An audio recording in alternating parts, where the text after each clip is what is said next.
Hey everyone, welcome back to Homestead Corner. Today we're going to be putting together Rice-A-Roni meal in a jar 3 different ways.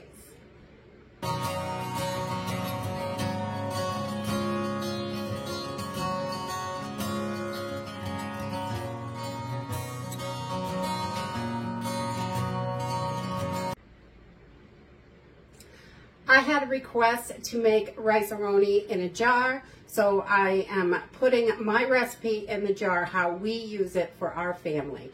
Now, I'm going to make this in a quart-sized jar because we have a bigger family and that's how we make this. But you can half this recipe definitely and put it into pint-sized jars, which works out perfectly for up to about 2 people, 2 to 3 maybe. And a quart-sized jar, we use it to feed our family of 6, and it works out perfectly for us. So what we're going to use today, really simple and easy, a couple of mason jars, rice. I'm going to use some orzo pasta that we have on hand, but if I don't have orzo, I just break spaghetti into like 1/2-inch pieces, and that works perfectly. You can do that as well. And a lot of times the spaghetti is cheaper per pound, so we're just going to use about 1 cup of it per jar, and we want to just have that for the pasta in there. And then we're going to use a whole bunch of different spices because I'm going to show you how to make this with 3 different flavorings so you can have a variety on your shelves, and we like all 3 of these mixes. So let's go ahead and get started.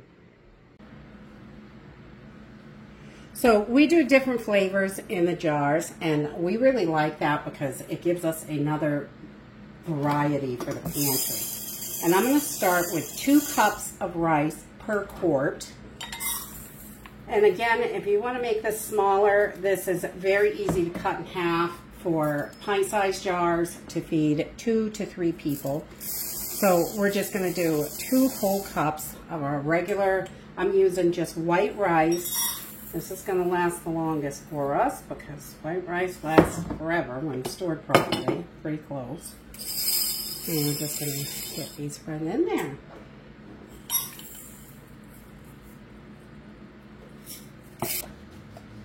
Okay, so once you have covered your counter in rice and got 2 cups per jar in there, because you know I am definitely messy, I'm going to put 1 cup of orzo, or broken spaghetti works really well. That's what we use.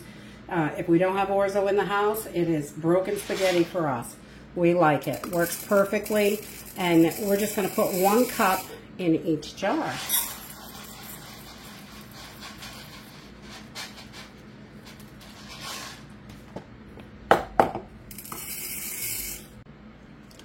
Okay, for our seasoning, because when we cook this, we don't want to put our seasoning in immediately, I'm going to put a plastic bag right inside the jar.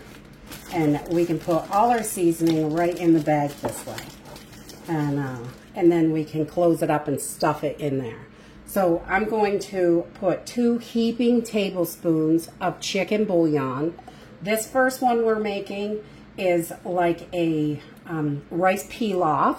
It's going to give us that. So we got 2 heaping tablespoons of chicken bouillon, and then I'm going to do 1 teaspoon of garlic powder. We like lots of that in there. And we're going to do 2 teaspoons of parsley. Put that right in there. Oh, I'm so happy to have our fresh parsley back because we ran out last winter and I was very sad I had to use store-bought.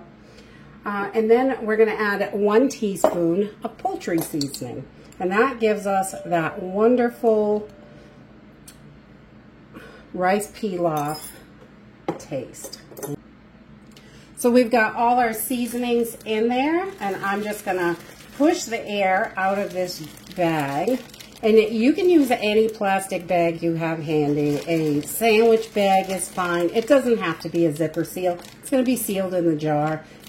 I like to just twist them up and stick them in there. I just happen to have a bunch of these little zipper seal bags right now. So that is our rice pilaf. And we are going to set that back here. Okay, for our second jar, we are going to put the bag in again, same exact way. And this one is going to be a curry flavored Rice-A-Roni. And we're gonna again do 2 heaping tablespoons of our chicken bouillon. Get that right in there. And then we're gonna do 1 teaspoon of garlic powder. I love garlic, oh my goodness. And then we're gonna do 1 tablespoon of our curry powder. It's gonna give it that beautiful curry taste. And whatever your seasonings are that you have, use those, use your favorites. That's definitely the best way to go. And then again, we're just gonna take the air out of this bag and squeeze it out and seal it up and stuff it in the jar. Okay, same as the other 2 jars, we're just gonna stick our bag in there. And we're gonna make this one a Southwest flavor. We really love this one. Again, we're gonna start with 2 heaping tablespoons of chicken bouillon.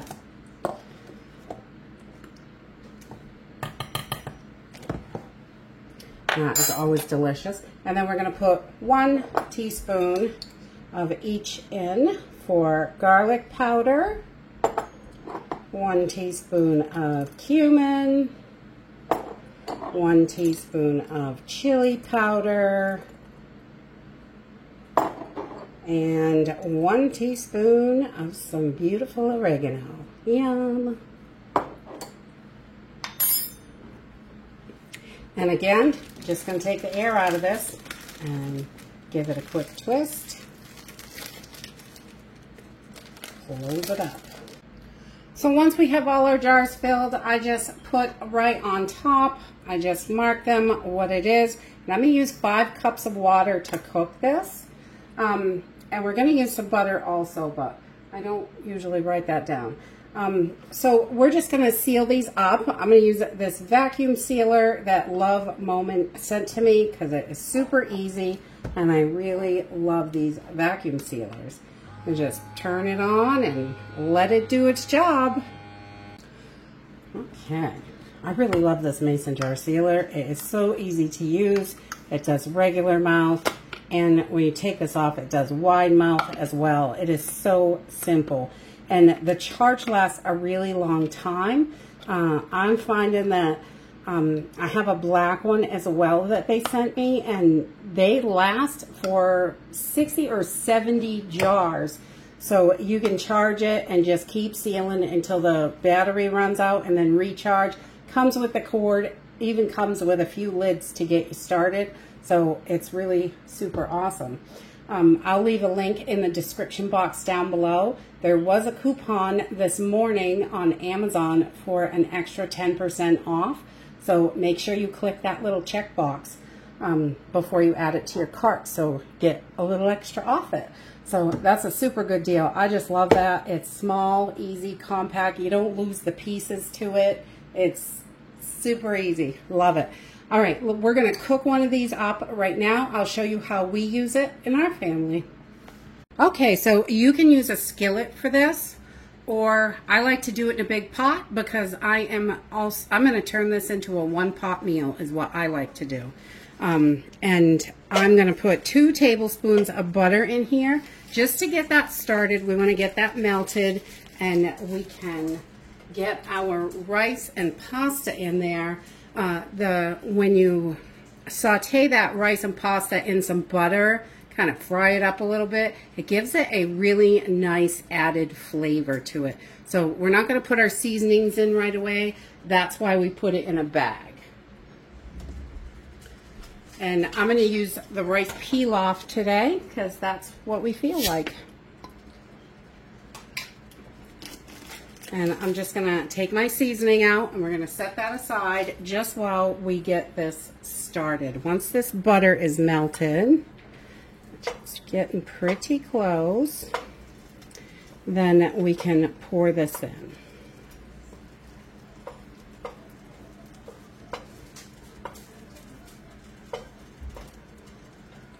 Okay, so we're just going to take all our rice and pasta, pour it in. We're just going to start to brown this, and your rice, where it's kind of clearish right now, it's going to turn really white. And then your pasta is going to get a little bit brown. Every piece doesn't have to be browned, just a little bit. So we're just gonna stir this around until we get it to the right goldenness that we're looking for. Okay, so once we're seeing some good brown bits in there, then I am going to add 5 cups of water to this. And we start this on a medium heat, but right now I'm going to turn it up on high. I want to get this boiling. And I'm also going to add my little bag of seasoning in here and get all our seasoning.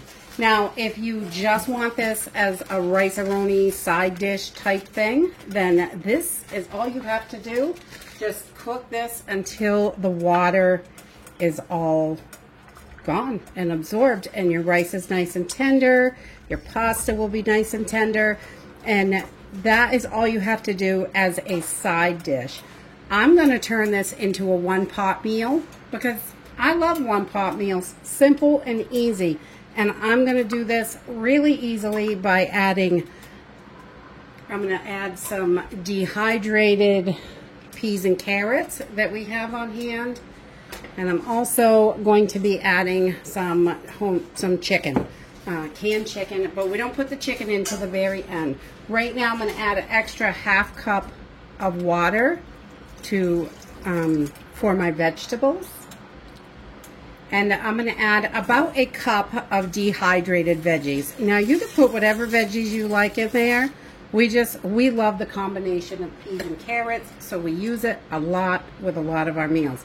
And I put them in right at the beginning because I want these to get good and hydrated, and dehydrated vegetables take a bit to rehydrate. So we just get those in there. We want to bring this up to a boil. Okay, so once this is to a good rolling boil, I'm turning this down to just a simmer, and we're going to let this cook for, about 15 minutes. And I'm going to cover this over, and I'll just come in and stir it occasionally. Okay, so after about 15 minutes, we just want to come in and check on our water. It's getting pretty low. We're really close. I am going to add in my can of chicken. I've just drained it and shredded it up. If you want to drain it before you start, you can use that as part of your water, the liquid from your chicken can, because that just adds flavor and nutrition. So we're just going to give this a good mix. And I'm going to turn this off. The water is just about gone. I'm going to turn my burner off. We're going to leave it sitting on the burner. And everything is so hot in here, this is going to heat that chicken up, and the chicken is all cooked, so we don't have to worry about that. So we're just, after mixing it real good, we're going to set our cover back on with the burner off and just let this sit for about 10 minutes and it'll be ready to eat. And that's it. Simple and easy. We've got a whole meal here. If you want to use this just for rice-a-roni as a side dish, you can definitely do that. But I like to add canned chicken, some veggies, whatever we have, freeze-dried, dehydrated, toss it in there, and it makes a whole complete meal, which is wonderful. And we just really love this. We've been making our own rice-a-roni for years, and I don't buy it at the store, but we still like to eat it. And this way we know exactly what's in it and that it's good for us. And these jars will last, they will last probably 10 years in your pantry.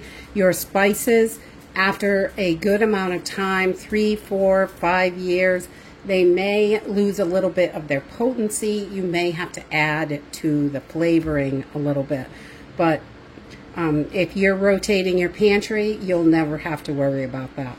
And that's it for today. I hope you enjoyed this video, and I hope to see you next time. Bye!